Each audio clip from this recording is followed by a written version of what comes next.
Hello everyone, Rene jumping in here before the episode actually starts because I was planning on doing my usual cold open scene leading into a little bit of a setup for the episode and then I do my announcements, but I just kept going. So here's me doing the announcements in a very short way. Welcome to April, I'm already one day behind. This month is crazy for my personal life and just work and family and stuff like that, so thank you for being patient. But we are officially beginning the One Ring 2E series here on this podcast, which I hope to go somewhere in the 5-6 episode range. And this month's Perspective Checks interview is with Meadow Lawson, aka Howdy Love Darlin M on the interwebs out there, an awesome, very unique tabletop role-playing game designer and GM and actual play person and cosplayer, and she wears a lot of hats and does a lot of awesome stuff. So I'm excited for you all to hear that. And then, yeah, we're just going to finish out the month with the last Gardens of Rust design diaries. But this was supposed to be a short one, so let's just get right into the One Ring because I'm really loving exploring some Middle-earth.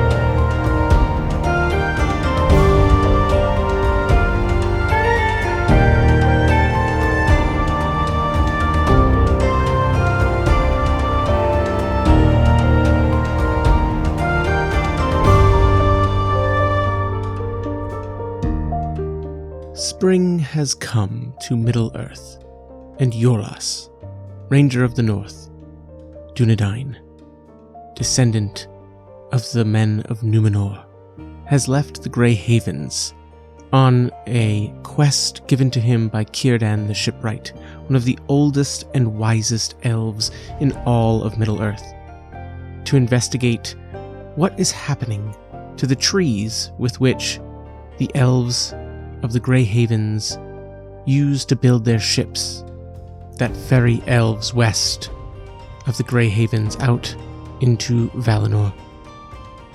What blight is affecting them? This, of course, is a job for elves as well, but as a trusted elf friend, Iorlas has been entrusted with looking into this as well from the eyes of men in Middle-earth. There may be places he can go and people he can speak to that would be more receptive to a man of the world of the realms than of the elves. And he is happy to do this for his friend Cirdan.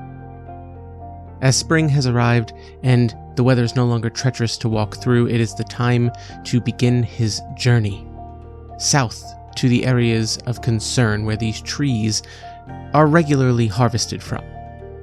He will be journeying east from the Grey Havens to the lands of the Shire, and then south down to Sarn's Ford, where he will go southwest, down into the Darklands, areas once colonized by men of the Second Age, Numenorians of his own ancestry, to the wooded Cape Land of Eryn Vorn. The weather is pleasant as he strolls through the free borderlands of northwestern Middle-earth. He leaves the Grey Havens and quickly passes Elostirion, the White Tower, home of one of the last Palantir free of the corruption of the others, though few of this age know that yet. He continues through the hilled lands east towards the Shire and Hobbiton, but before he gets there, his journey comes to a quick pit stop in the Hobbit village, or I guess city capital of Hobbiton of the Shire, of Mickle Delving. This is one of the few Hobbit settlements that does not just have burrow homes common to those that we would be familiar with Hobbit lore. This is one that has brick buildings, stone buildings built above ground. That house, not just hobbits, but men, and we see dwarves who come pass through these lands, often carrying news on their way to the Blue Mountains for mining and all of the work that they will be doing there, as well as to trade with elves of Lindon to the west in the Grey Havens and such. Here, Iorlas will be spending a night, and I'm going to roll just a d12, what is known as our feat die, and I'm going to see on the table from the starter set book for Mickle Delving, it says, if player heroes ask around about the latest news or rumors concerning Gandalf, Let's see if we hear anything in Mickle Delving. And I rolled a Gandalf rune. So that is normally the best result you can get on your feat die in the One Ring 2nd Edition. The One Ring 2nd Edition has two kinds of dice. You have a D12 and a bunch of D6s. The feat die is the D12, which actually only has the numbers 1 through 10 on it. And then there is a Gandalf rune and an Eye of Mordor, or an Eye of Sauron. So the Gandalf rune is usually always the best result. It normally confers to an automatic success, whereas the Eye of Sauron will be counted as a 0. It doesn't necessarily automatic fail unless you are weary or miserable. There's certain circumstances where the Eye of Sauron will make something an automatic fail, but normally it just treats the roll as a 0. But on this table, rolling a Gandalf rune actually says, inquiring into the affairs of the wizard has drawn his personal attention, and Gandalf himself shows up. Now what errand or adventure could he have in store for the player hero? This is perfect. If you remember from our character creation session, we weren't sure if we were going to go with Cirdan, the Shipwright, or Gandalf for our patron for our solo player, and I've decided to do both of them. I really liked both of the patron quests that were available through these two, and I think they both made sense for the messenger calling that I chose for Iorlas, and that he is a Numenorian Dunedain Ranger of the North. So if you recall, we're going to go with the two quests for the number 6 for theirs, which Cirdan's I already introduced, is the ships of the Grey Havens are fashioned from a sacred wood. What malady taints these trees? And then for Gandalf, we are about to get our second quest here. Stooping low to enter the tavern in which Iorlas is enjoying a very well-made hobbit dinner course, multiple courses of dinner and drink and merrymaking here in this inn in Mickle Delving, is Gandalf, as Iorlas begins asking about has anybody known the whereabouts of the Grey Wizard in this time? I've been in the Grey Havens for the winter, and I'm interested to hear what Gandalf may have been up to. Has anybody seen him? I know he regularly comes to this area of the West Farthing, and of course opening this door and crouching low to stand tall in this tavern is Gandalf the Grey. And he looks around, and many of the hobbits are delighted to see him, asking about firework shows and all of the like, and he looks across and sees Iorlas sitting there, much taller in this inn, although he's not the only non-hobbit here. There's definitely probably some dwarves and maybe another human or two, and Gandalf strides forward and just, Iorlas, it is good to see you getting out of the Grey Havens. I was just visiting some friends in Tookland, and I thought I would find you further west. Iorlas and Gandalf share a conversation where, over the course of drinks and the hobbits beginning to calm down around them and begin to leave them to their more private conversations, eventually Gandalf lowers his voice to Iorlas. You are going to be investigating the woods to the south, is that correct? Yes, Gandalf. I'm a messenger. I will be delivering messages to all of the settlements that I can along the way, but I will be traveling and spreading news of what I find to all, so we will be ready if anything were to happen. I fear great things are happening, Iorlas. It is a time of great and terrible beginnings. I fear the shadow has captured one of our allies. This is where we need to determine who is this ally, and where have they been imprisoned. Does this relate? Is this involved or related to the tainting of the trees that Cirdan needs to build the ships to bring the elves to their final resting place when they are done and ready to move on from Middle-earth? We're not sure. Let's go ahead and I'm going to do a little Googling and deep diving of some Middle-earth lore, or maybe I'll just roll on some random tables and we'll come up with an ally that must be rescued by Iorlas. I come from Bree, where men were speaking of rangers busy in the north in the winter. It is true that few of you brave the ruins of the north, but the shadow is growing in Fornost Erain. Another ranger, one of your kind, one of your kin, was sent there and did not return after the early spring melts. 2 set out, a man named Torgus and a woman named Menelath. You know the men of Bree. They will not go there. It's a ranger's duty. Iorlas looks at Gandalf and his face goes determined. Gandalf, I'm on a quest from Cirdan to investigate forest lands to the south on a cape, but I'm not sure. Will there be time? Should I prioritize? It is not for me to say, Iorlas. There are those who are your blood, but you have not known, as the Dunedain have scattered and become wanderers, and there are those who have taken you in and given you a place, such as the elves of Mithlond. It is for you to decide. And with heavy deliberation, Iorlas is going to have to consider now, as he leaves Mickle Delving, does he continue and go south to complete the quest that he's on for Cirdan, or does he go east and then north to go to an ancestral capital of the men of the north and attempt to rescue some of his own potential Dunedain kin? To Iorlas, he holds in a scabbard on his hip Nimloth's Tear, a Numenorian weapon that is a foe-slaying bane weapon to evil men and undead.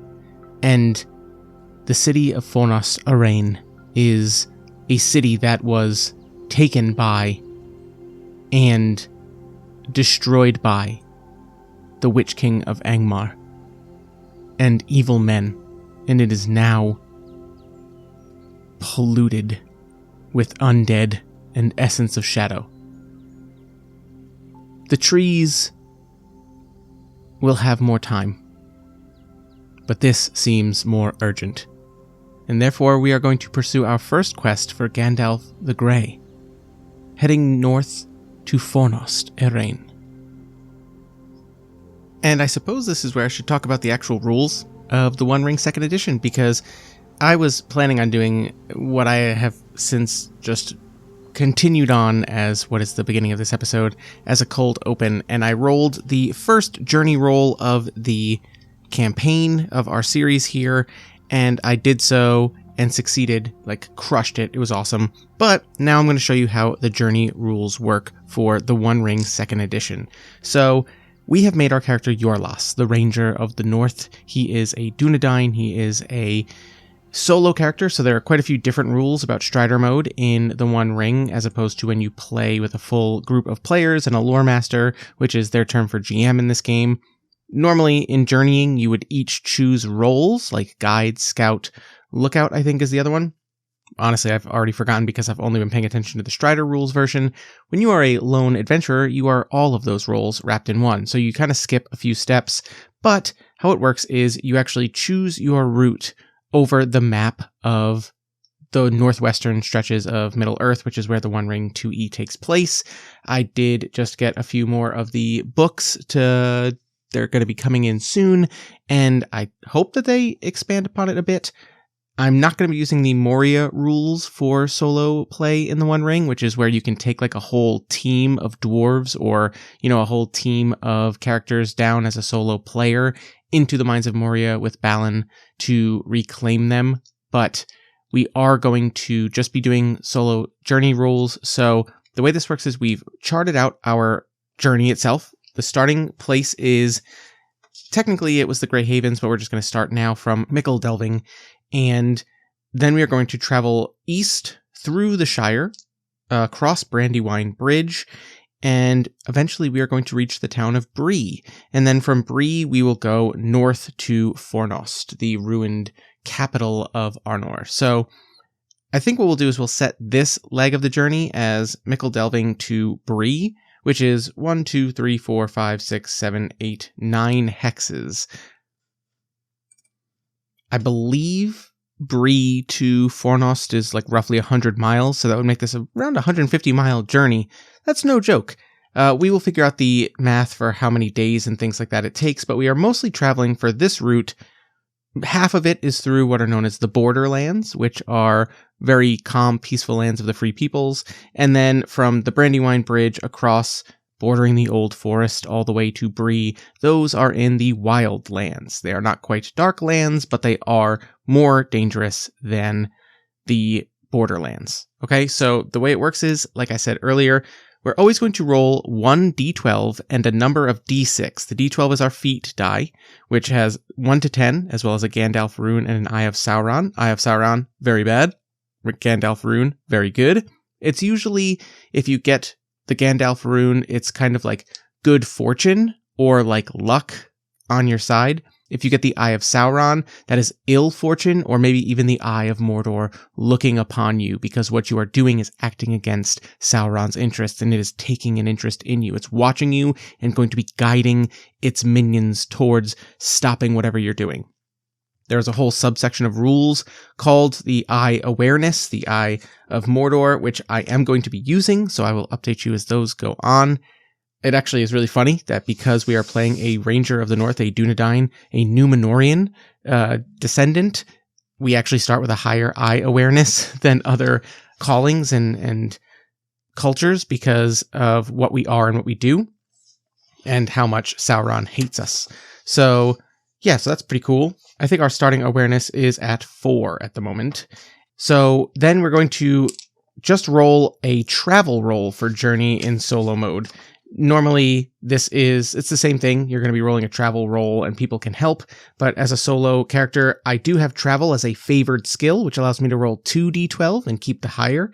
And I have 2 points in my travel skill, which allows me to roll 2 feat dice, which is 2d6. So I'm going to be rolling 2d12 plus 2d6. And I have 3 stats. If you listen to the character creation episode, we have a skill attribute, a heart attribute, and a wits attribute. Those set our target number. So our rating in heart, which is the parent attribute for the skill of travel, is 6, and normally the target number is 20 minus your attribute, so it would be 14. However, in rereading Strider mode rules, there is an optional rule to set the TN as 18 minus your attribute, because you are a lone adventurer. You're not really going to get much help from like fellowship and things like that to grant you extra dice or help in certain ways. So I'm going to be using those rules. So we are rolling 2d12, keeping the better of one of those, and 2d6 in hopes to beat a 12 right now. Whoa, I rolled an 11 on the D12. I didn't even know 11 was a thing. I thought it was 1 through 10. I'm really good at reading. And then I got 2 3s on my D6s. So that is a total of 17 smashes the TN, which means that we succeed. Now, it's no fun to just say, cool, you get all the way there. That's not how it works. It just determines when an event is going to take place along your journey. If you fail, it is 2 hexes away, or even shorter because of the type of place it could be. If it's in Borderlands or Wildlands, then it's going to be sooner, or Darklands, it's even sooner. And then also the season of the year. I have set this in spring, which is a pretty forgiving season.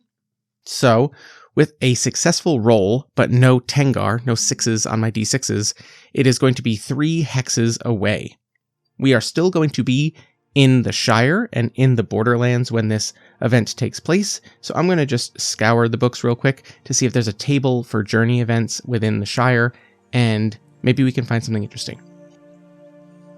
So consulting the Strider mode rules as well as the starter sets book on the Shire, which is where we still are, we are roughly around Hobbiton, and the home of Bilbo Baggins. However, we are in between the events of The Hobbit and the beginning of The Lord of the Rings, so we're not going to bother Bilbo right now. We are just going to roll a d10 for solo journey events, and I'm going to consult both the table in Strider mode and the Shire book and see what makes interesting.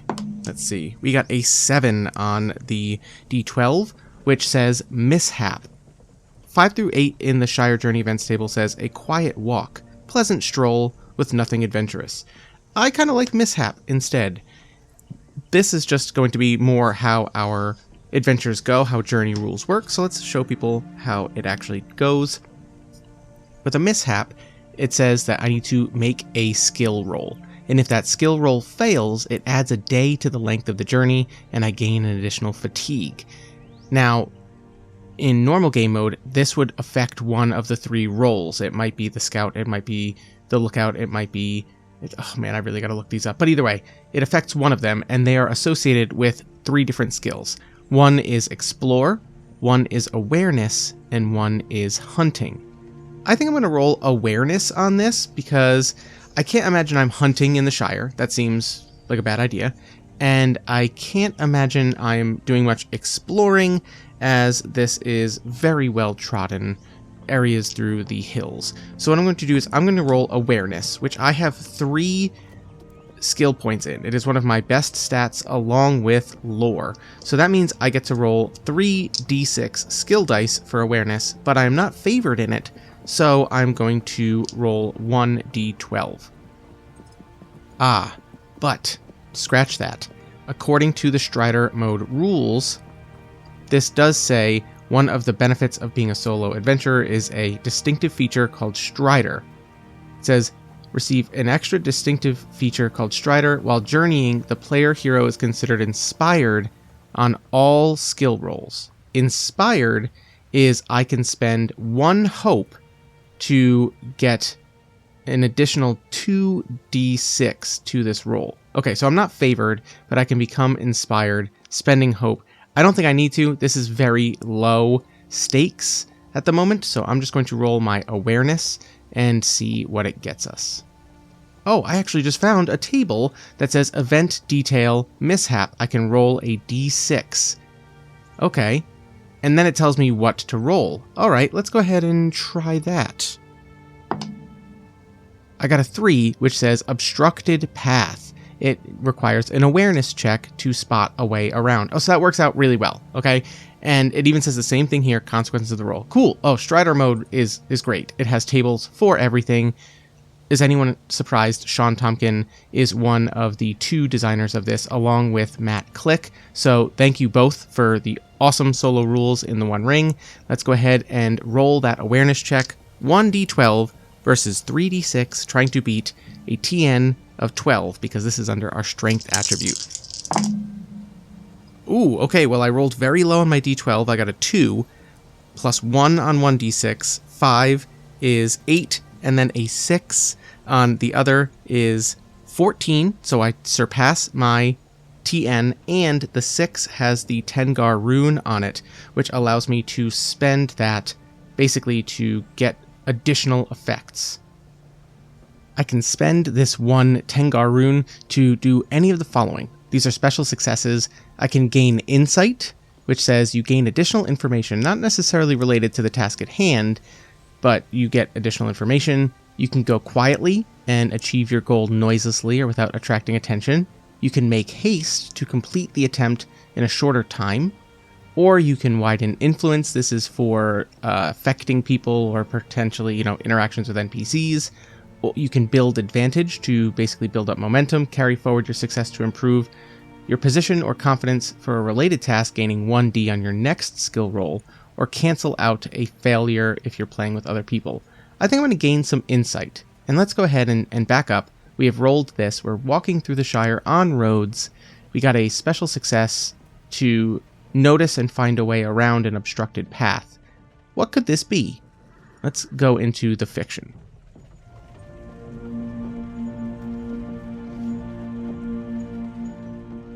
Iorlas is making great pace through the Shire. It is a land of rolling hills and fields and farms and gardens and his size quickly helps him pace through the well-maintained roads and paths of the hobbits. He's making his way along the Great East Road, and eventually he comes upon the Three Farthing Stone. It stands in the very center of the Shire and is roughly the size of two hobbits' height, or, probably even a little taller, or maybe even the same size of Iorlas himself. I don't think quite the same size. I did not take tall. If he was tall, maybe. So it is a little taller than Iorlas himself, and this three-sided stone represents the center of three of the four farthings. It is West, East, and South Farthing where they meet. Normally this is a place of play for hobbits, but this is where our obstructed path is, and it is closed off for the moment because twilight is coming to the Shire, and there has been another sighting of strange white ghosts or shadows in the night. Now Iorlas is a man who holds a sword dedicated to slaying the undead. However, he simply smiles. His awareness check is high enough to know that this is a local tradition and, for lack of a better term, ghost story that keep the folk of the Shire honest. And with our awareness check and spending one of our Tengar, one of our 6, to get more information, I think that Iorlas sees. Just because of his height, where others would not see over the tall grasses of the fields and the meadows and things like that, he sees one of the hobbits who is responsible for this ruse moving through some tall grass and ditching their white cloth. And just for fun, we will say that as night is approaching, Iorlas takes the detour. As intended, none of the hobbits want anybody near there in case the white shadows come for you. And he picks up this white sheet, and he folds it, and he hides it in among his coat and corselet. And he makes his way towards an inn not that far away from the Three Farthing Stone, known as the Stone's Throw. And as he walks in, he sits down for a drink and is greeted by the proprietors of the establishment, Thomas and Gilda Bunce, and he orders himself a drink, and they give him an eye, and he says, well, I'd rather not be out this late at night if there are white shadows around. And the two put on a very performative face and say, oh, of course, that's dangerous times. You're better off in here for sure. And they rouse up the business of here, and people are going to stay longer than they intended, maybe here at the Stone's Throw, and get more drinks. I think this might require a skill test, just for fun, I think, maybe here, to let them know that Iorlas knows that this is their kind of ruse, and he's going to slip the cloth across the bar or slip it to them, subtly letting them know that he's in on it and he's playing along while he's here. Let's see what skill that might be. Now, I do have courtesy, which this seems like it could be a courteous kind of thing. It could be kind of fun and silly. There's also awe or enhearten. I think courtesy is typically for, ingratiating yourself with people, but I do think it is courteous to kind of play along with this cultural tradition and local lore that they've been establishing for some time. And I think I can use my folklore distinctive feature. If I wanted to, I could invoke that to become inspired, which would allow me to spend 1 hope to get an additional 2 dice on the roll. But for the purposes of this, I don't think I'm in particularly dangerous territory. If we were using the 3 levels of risk for a roll, which, to remind everybody, there is an optional, I don't even know if this is optional, but there are 3 risk levels for any kind of roll in the One Ring, and you should definitely let people know if it's going to be higher than the usual standard. Standard is, simply you're trying to do something here, and a failure could be a success with a woe or, a standard failure. But then there's also hazardous and straight up foolish. Foolish is like disastrous outcomes if you fail. hazardous is you're going to fail and something worse is going to happen. This is a standard risk level, and courtesy is one of my favored skills, so I'm going to roll 2d12s plus 2d6, which is my rating in the courtesy skill, to see if I can beat my TN of 12. Oh man, I got a 9 on my d12 plus 5 on my 2d6 for a 14 is a success. So with a wink, Iorlas returns their white sheet that they abandoned in the fields, and maybe even like boastfully kind of plays up the, well, I can't be out there if the white shadows, if the white shades are haunting the 3 farthing stone, then we must do our best to keep Hobbiton and the Shire safe. And people hear and raise their glasses, and Iorlas plays along. And I think that might get Iorlas a little bit of just good faith, kind of building up his folklore, his reputation among the people of the Shire, as he spends a little bit of time here and then does slip out in the night to continue his journey. But that was a very simple, very low stakes version, or an example, of a journey and a leg of the journey. And now, you know what, we'll even say that maybe because he brought all of this business to them there at the Stone's Throw, they gave him a room for the night free of charge, which for a Ranger of the North who has a very frugal standard of living is very thankful for a comfortable place to sleep at night here in spring in the Shire. And we are going to continue our journey and see how many hexes before we reach our next event, which we may be passing from the Borderlands into the Wildlands, which would change some of the details of these events.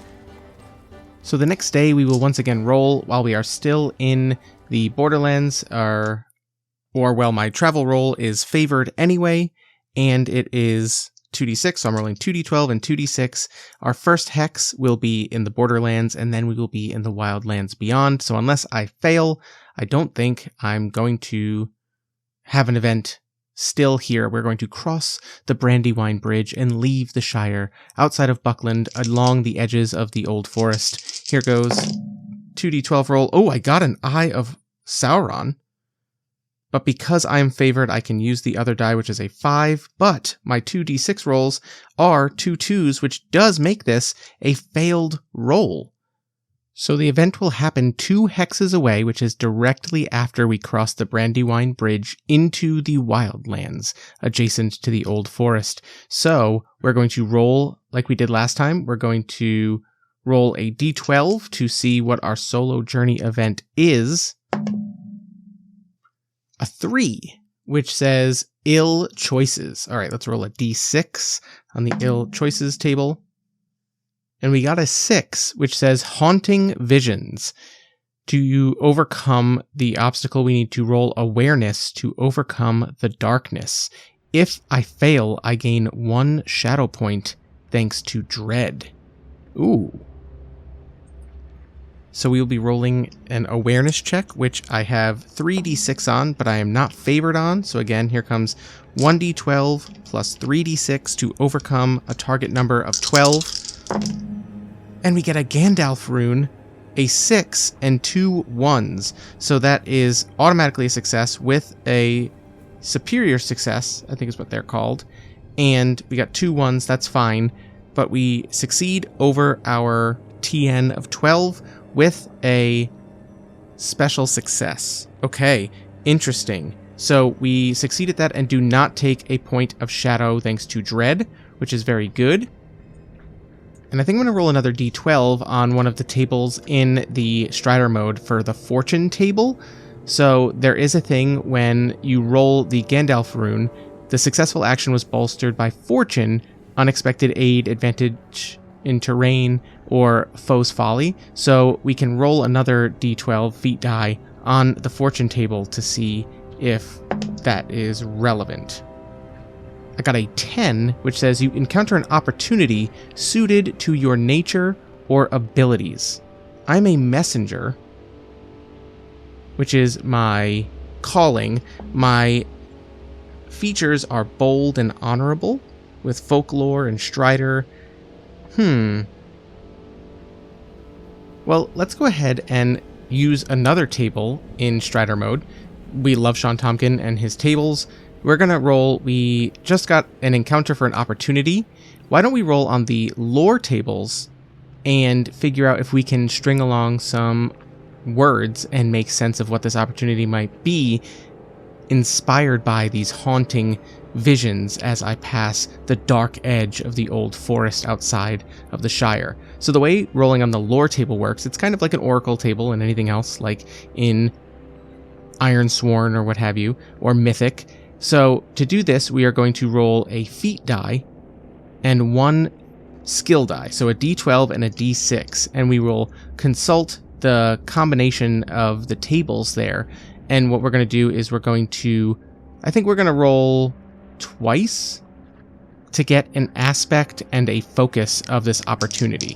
So we're going to roll, and we get two 4s. So we're going to go to feat die 4 table, and then we will do number 4 in aspect or focus, which says forgotten or kindred. Ooh, I like both of those. We'll see what the other one is, and we'll combine that.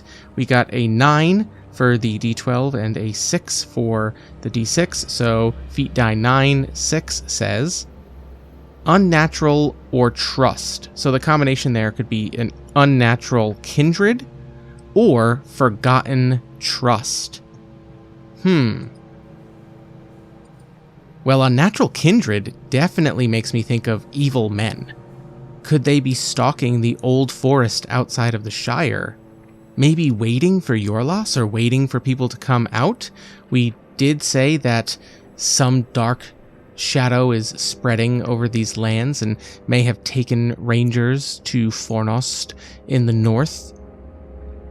You know what? Let's just keep doing the tutorial of how to play the One Ring 2E solo in Strider mode. There is one other table, a classic, simple table. It's called the Telling Table, which is basically your yes-no oracle. But instead of rolling like a D100 to get 50-50 or anything like that, we're just going to roll the feat die, so the D12, and it just splits it up like that. I think that there is middling chance, which is your 50-50, that this is an evil man waiting to ambush people outside of the Shire on the other side of the Brandywine Bridge. So if we roll a 6 or higher on the feat die, we are going to have our first combat against an evil man.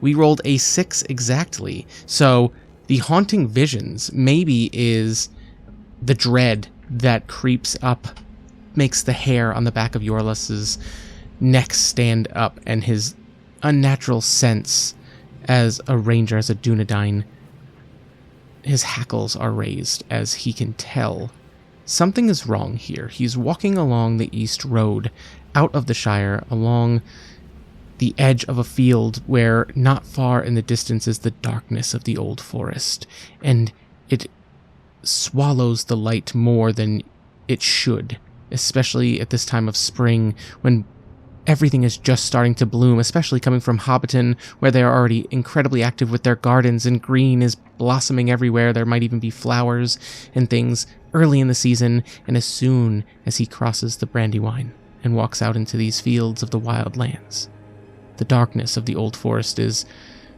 such a strong juxtaposition to the green and liveliness of the Shire, and the dread that threatens to take him and lead him into the shadow of his shadow path, the wandering madness.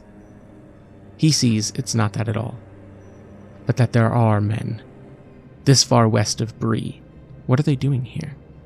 And Iorlas has an opportunity to turn this to his advantage. So he is going to perhaps recklessly, foolishly seem aloof and unaware to try and draw them out. Maybe feign weakness or something like that.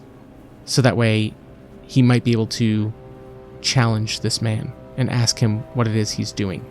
But in order to do that, I think we're going to need to pass a test.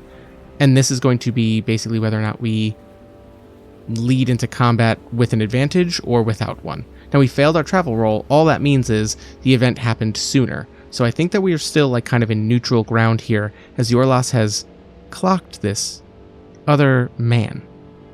This may seem backwards, but I think I'm actually going to roll hunting And how I'm going to do that is I'm going to do it more like playing the part of the prey in a way that lures. There is a use of hunting that is like setting traps. I think that that's kind of what this is. So I'm going to go to the section on enemies and look at evil men, and I will attempt to... I think that the target number is still going to be my hunting TN, which would be 12 because it's based on the strength attribute. So I'm going to roll my d12 plus 2d6 to roll hunting to see if I can lure this man out, and then maybe we can start a combat. Oh, that is a 4 plus 4 for an 8, which is a failure. I think that maybe I fell for the trap. And we're going to go into combat. The craziest thing just happened, and it is so perfect. The Ruins of the Lost Realm book literally just got delivered to my house while I was recording this, and I was thinking about, is this going to be an evil man? Maybe unnatural kindred means I can fight an orc, and I started flipping through Ruins of the Lost Realm because I had to open it immediately and start looking at it, and there is a section on the Agents of Saruman, and one of them is Dunedain the Mercenary. He is of Gondorian stock. He is one of the men who came over, or descendant of these men. He is a servant and messenger for Saruman, a cynic. His current task is to watch the Shire and the lands around it, seeking news of Gandalf, who we just met with. He's a regular at the Prancing Pony and the Bridge Inn at Tharbad, which is what we chose as our haven, our safe haven, which I think I'm going to remake as the Grey Havens. But Dunedain the Mercenary is an agent of Saruman, who is tasked with watching the Shire for news of Gandalf. Maybe he saw that we met with Gandalf, or he knows of Iorlas the Ranger. So we're going to fight Dunedain the Mercenary, and I don't know if this is a bad idea because this stat block looks pretty tough. So right here in the combat rules it says, if the company is ambushed, all player heroes in the company must make an awareness roll. So I'm going to roll 1d12 plus 3d6 for Iorlas to see if he catches on first. That is absolutely a success. That is a 9 plus a 6 on one of the skill die, plus another 7. So an enormous roll with a 6, which is going to allow me to... Let's see if there's any uses of special skill successes for combat outside of... I mean, there are, but that's only when you're resolving attacks.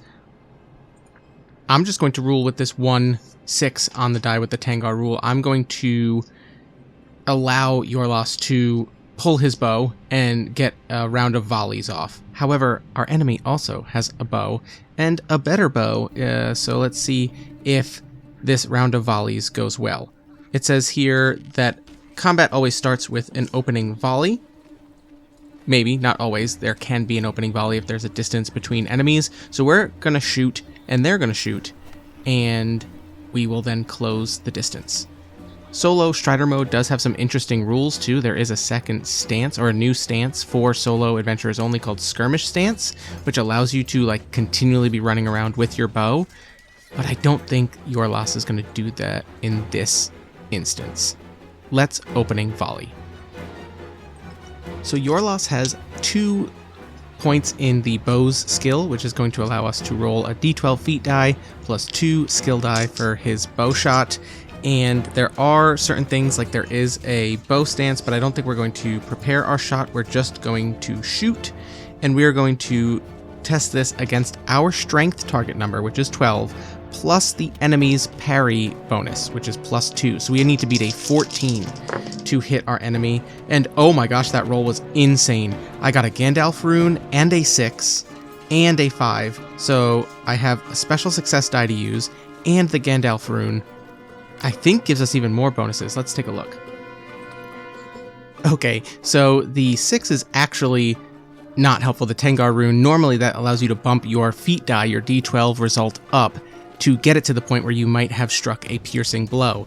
But because we already rolled a Gandalf rune, our attack is a piercing blow. So when this happens, our enemy, Dunedain the Mercenary, needs to make a protection roll.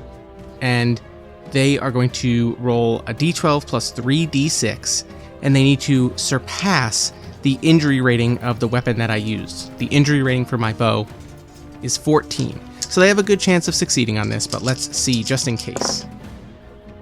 Oh my gosh, 3 on the d12 plus a 2 and a 1 is 6 plus 5 is 11. So he actually doesn't succeed, and he's going to take a wound. Let's read up on wounds. Whoa, okay, wow. We just came out the gate swinging with Iorlas. What a bow shot. Alright, so this is crazy. Adversaries have a might score in addition to resolve or hate and a few other things, and their might score determines how many actions they can take in combat, as well as how many wounds it requires to take them out of combat, normally killing them. Dunedain has 2 might, so our first shot actually gets through and wounds him down to 1 might, which means he can only take 1 action per round in combat, which evens the playing field from a distance in the opening volleys, and allows, Iorlas to fight on a little bit more interesting footing. That is awesome. But now it is time for Dunedain to fire his shot. He also has a rating of 3 in bows, and he has a great bow. And so we're going to roll a d12 and 3d6 for Dunedain. Fun fact, if the feat die comes up with the Eye of Sauron, that's actually a critical for them. And I'd imagine that the Gandalf is a failure? I'm not sure. Let's see. Well, we don't have to look it up, but that is a smashing success for Dunedain with 12 plus 7 is 19, which he just needs to beat our parry score. Iorlas's parry score is 17. And what do we get for a plus from our buckler is just plus 1. So it is 1 over what he needed to get to hit us. So he hits us, and there is a Tengar rune on one of his d6s, which allows him to use his pierce ability for his bow, which is going to, I think, just make him hit a little harder. Let's see here. Oh, okay, it works the same as ours. It would have increased his feat die up by 2, bringing it to an 8, which still isn't piercing blow status, so instead we are just going to take a loss of endurance equal to his great bow's damage rating, which is 4. So, we don't have to roll to resist a wound, we just lose 4 endurance, which brings Iorlas down to 22 endurance, and our load is currently 10, so we are doing okay. If our load reaches our endurance, then we become weary. If it exceeds it, I think there's worse stuff, maybe. We'll cross that bridge when we get to it. Now, I love this. The fiction of this is Iorlas is walking down the east road and notices shadows in the old forest. He attempts to lure them out, and eventually he hits a part where there is maybe a opening in the trees, a little cut area where the trees kind of fade back away from the road, and he maybe comes a little closer or tries to get an angle on it so that way if they have to come out that, or they have to go the long way around, and maybe he waits and they do poke their head out where he doesn't expect it, but his awareness is enough that his bow is out strung, and he turns it and they fire arrows at one another, both of them finding purchase, although I think for the sake of the fiction, Iorlas's arrow finds purchase in Dunedain, and he was not expecting Iorlas to have line of sight on him. Dunedain's does not hit Iorlas, but instead comes too close to the point where he has to kind of spin out of the way and lose his footing, and then next thing you know, Dunedain is sprinting out of the woods, and he has drawn his sword, and Iorlas is going to meet him in combat. They call out to one another. I think Dunedain says, "What cause has Gandalf for the fallen men of Dunedain? What is the Grey up to?" And Iorlas calls back out and he says, "Who are you and who are you working for?" And he draws Nimloth's tear, and the two rush forward to meet each other in combat. I am not going to back out because I'm going to find out how absolutely dangerous this is, but we're going to make silly decisions here, and we are going to go right into combat. Now, when the sides engage one another, we need to talk about combat with stances. The One Ring 2E has really cool things that I feel like really must shine better in full group games, but at the beginning of a combat round, you need to choose your combat stance. Now, in a group game, you might have one person in the rearward stance doing ranged combat while 2 others are engaged in close combat. And in close combat, you can choose one of 3 different stances. We also have a second ranged combat option as a solo player, which is skirmish stance. I could have chose not to draw Nimloth's Tear and instead kind of skirt around the battlefield, making Drustin chase us and just keep firing our bow at him. But I don't like that. I have a sword that is designed and was smithed to combat evil men. So I think that Iorlas sees this as an opportunity to do right by his heritage, and he draws it. Now, we have 3 stances to choose from. Forward stance is super aggressive. Then there's open stance, which is you're not advantageous or disadvantageous for attacking. You are kind of just like paying attention to your opponent's movements. And then defensive stances, as you'd imagine, you're going to attack worse, but you're going to make it harder for them to hit you. I think Iorlas draws Nimloth's Tear and says, "By the light of Telperion and Nimloth, I banish the shadow from you." And we are going into forward stance, which allows us a combat task called Intimidate Foe, which I could use as my main action for the turn to demoralize the enemy, basically. But obviously, if there were more enemies, this would be more advantageous. I could hold the sword aloft. I'm just going to attack. So we are going to attack with Nimloth's Tear. We are rolling 1d12 plus 2d6 here, and we are attempting to beat our target number of 12 plus the enemy's parry rating, so again at 14.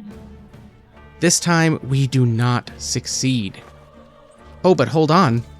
I forgot, because I'm in forward stance, I get to roll an additional d6. Although he gets an additional d6 against me as well, but here goes. And that will make the difference. That takes it from a 11 to a 15, which is 1 above what we need it to be. So we do actually manage to hit him. We didn't get a 6 on any of our dice, but we managed to do more damage to his endurance, equal to the damage rating of Nimloth's Tear. And because that is a famous blade, it is going to deal 4 damage. So he is down to 18 endurance. But now he is up and he gets an additional d6 against us. And he has a rating of 3 for his sword. So he's rolling a d12 and 4 d6. And whoo, those are some numbers. He does get a 10 on his d12. No 6s on his dice. But a 10 on the d12 does initiate a potential piercing blow. So I need to make an armor protection rating equal to my armor, which is 2 dice. So 1d12 plus 2d6 to resist a wound.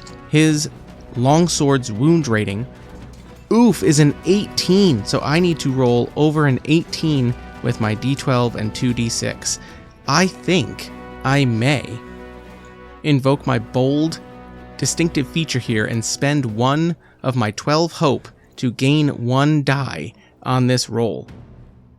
Oh, I get 2 dice instead of 1 because they are my distinctive features. Okay, so here goes. Gotta try and not get a wound. And I rolled great. That is 16, 19, 25? Yes.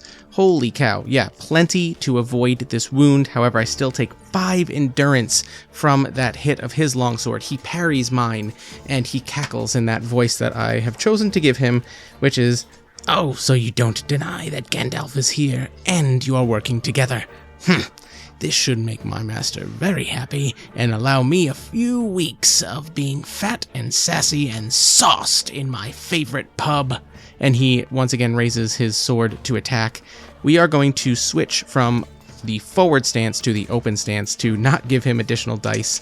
We do not get additional dice either. We're going to roll a d12 and 2d6s to attempt to overcome his defenses again. Hopefully we get a piercing blow. Oh my gosh, we do. Oh my gosh, that roll was even better than the last one. That's a Gandalf rune and 2 6s.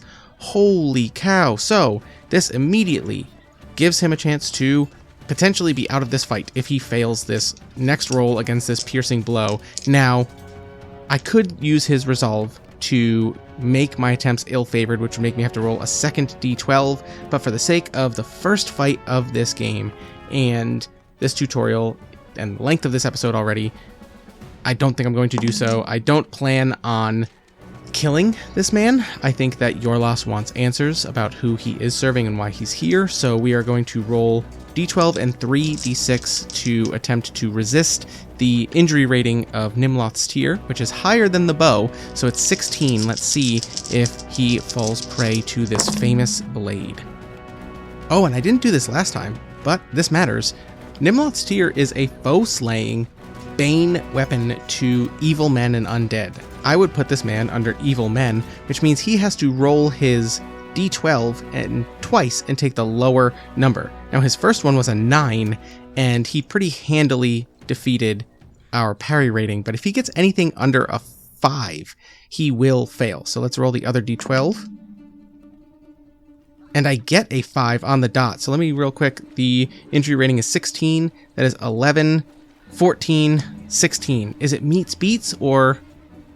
It is, unfortunately, so he just makes it. Oh, bummer. But we had 2 6s on that roll, which we can choose to make this a heavy blow, which will increase the loss of endurance equal to our strength rating. Can we do that twice? Used to trigger different results. Okay, so instead of taking just 4 damage from Nimloth's Tear, he's going to take 10 endurance loss, and we can also use Fend Off. You exploit your successful attack to place yourself in an advantageous position, spend 1 to modify your parry rating for +2 for this round. Oh, that's great. I actually really love how cinematic this feels. I feel like it's a lot of having to check tables and certain results and things like that, but if you take the time to slow it down after the roll and think narratively about how this works, he pulls Nimloth's Tear, the first is parried, and this man cackles and kind of smug confidence that he's going to walk away from this and give his boss, his patron, the information that he needs. But this just fuels Iorlas's honor. One of his distinctive features is honorable, and what this man is doing is not honorable. He's spying on people. So Iorlas turns and swings, and with the power behind this, hits so hard that Drustan gets his sword up again to parry, but he hits it, and it just kind of bends, and he kind of crunches in, and he can feel that weight of that hit, and he knocks him off balance to the point where now Drustan's attack, d12 and 3d6, is actually up against our parry rating +2, so it's actually, he has to beat a 21 right now, which he is not even going to come close to. So trying to return this attack in normal open stance, Drustan swings back and Iorlas dodges out of the way, and now it's Iorlas' turn to talk, and he says, "What right do you have to try and meddle in the affairs of the good Grey Wizard? What has he ever done to stop the likes of you from enjoying your life, getting sauced at the bar like you just said? If that's all you want, go do it then." And he's going to attack one more time. Here goes. I think this time we are staying in open stance. No reward, no, penalty or anything. Let's see if we can get it. Oh my gosh, I'm rolling crazy. That is a 10 on the d12, which means piercing blow, plus another 6, so 16, 2 over what I needed, but a 10 means a piercing blow, so let's go ahead and see if Drustan can withstand yet another potential wound. This is d12 plus 3d6.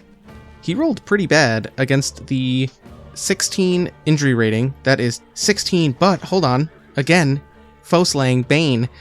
He rolled a 4 on his d12, so if he gets anything less than this 4 right now, he's going to take the wound. He rolled a 3! Oh my gosh, so that's 2 wounds, which is going to take out Drustan the mercenary.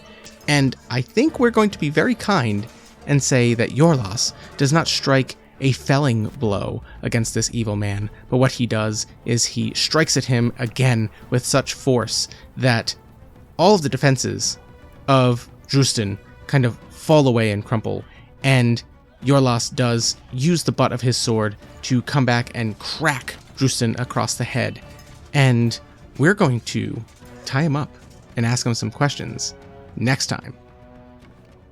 What an interesting first session of the One Ring 2E by Free League Publishing. I have had this game in Strider mode for a long time, and I'm excited to try it, and I've been diving back into the world of Middle-earth, and Ooh, I'm really, really enjoying this. Okay, I'm excited to see where this goes.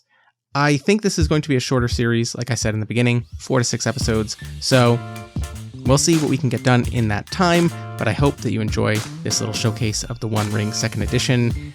And yeah, you know the outro stuff. Find me on the socials at Rene Plays Games Pod. You can email me directly at reneplaysgamespod@gmail.com. Let me know about games that are on your radar, games that are coming to Kickstarter or BackerKit or anything like that you think might be up my alley. Anything you want me to play or hear me talk about or ask me questions, you can do that through the email, or you can join the DMs After Dark Discord and come hang out in the Rene Plays Games channel, or all the channels, pets, crazy places that we just talk about whatever's going on and what's affecting us and make a cool little networking community of nerds.